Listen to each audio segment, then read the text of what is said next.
सावित्रीबाई ज्योतिराव फुले अभ्यासिका एवं वाचनालय अजनी की तरफ से 16वां वर्धापन दिन के उपलक्ष्य में सत्कार समारोह का आयोजन किया गया।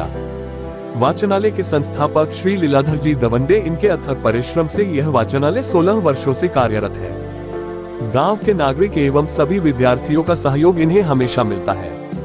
ये वाचनालय सभी विद्यार्थियों के लिए निःशुल्क है, साथ ही किसी भी प्रकार का कोई शुल्क नहीं लिया जाता। ये निस्वार्थ कार्य कई वर्षों से श्री लीलाधर जी दवंडे कर रहे हैं। इस वाचनालय की मदद से कई गरीब विद्यार्थियों को पढ़ने के लिए किताबें उपलब्ध की जाती है, साथ ही कंप्यूटर शिक्षा भी दी जाती है।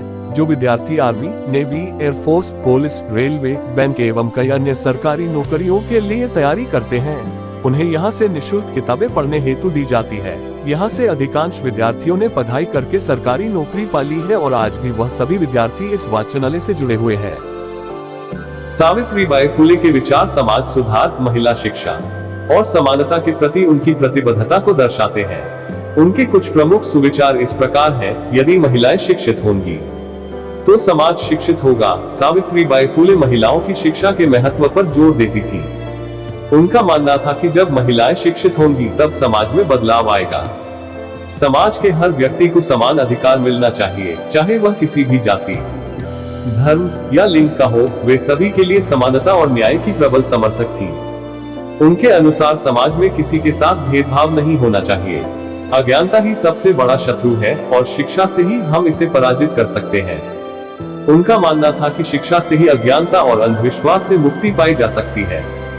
औरतें अगर संगठित हो जाएं, तो हर अत्याचार को मिटा सकती हैं। सावित्रीबाई फुले महिलाओं की एकता और सशक्तिकरण पर जोर देती थी।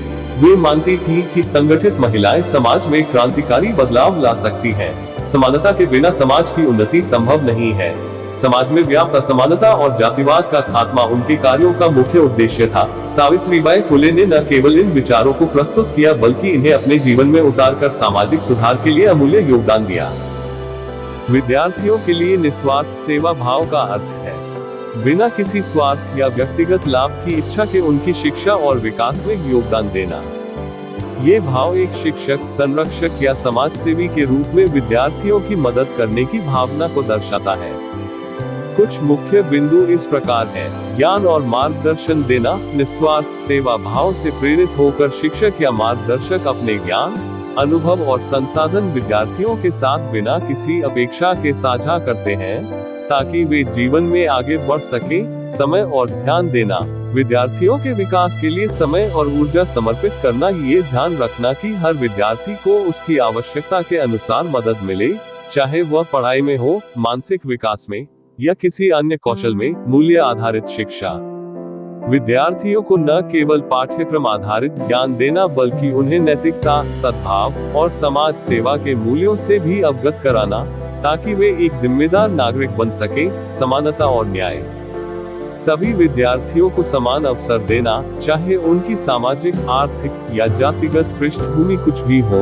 ये सुनिश्चित करना कि हर विद्यार्थी को प्रोत्साहन और समर्थन मिले। स्वस्थ वातावरण का निर्माण। ऐसा शैक्षिकी वातावरण तैयार करना जिसमें विद्यार्थी बिना किसी डर या दबाव के सीख सके और उनका समग्र विकास हो सके। विद्यार्थियों के प्रति निस्वार्थ सेवा भाव से समाज में शिक्षा का स्तर बढ़ता है और आने वाली पीढ़ियां बेहतर, जागरूक और सक्षम नागरिक के रूप में उभरती हैं। इसलिए मैं जीवन पाटिल आपसे अनुरोध करता हूं कि अपने गांव के सभी विद्यार्थियों का भविष्य उज्जवल करने हेतु आप सभी का सहयोग मिलना अत्यंत आवश्यक है, जिससे विद्यार्थियों के साथ हमारे गांव का भी नाम रोशन हो। आप सभी ने अपना अमूल्य समय देकर इस समारोह को आनंदमय संपन्न किया, इसलिए आपका धन्यवाद करता हूँ। नमस्कार। जय हिंद।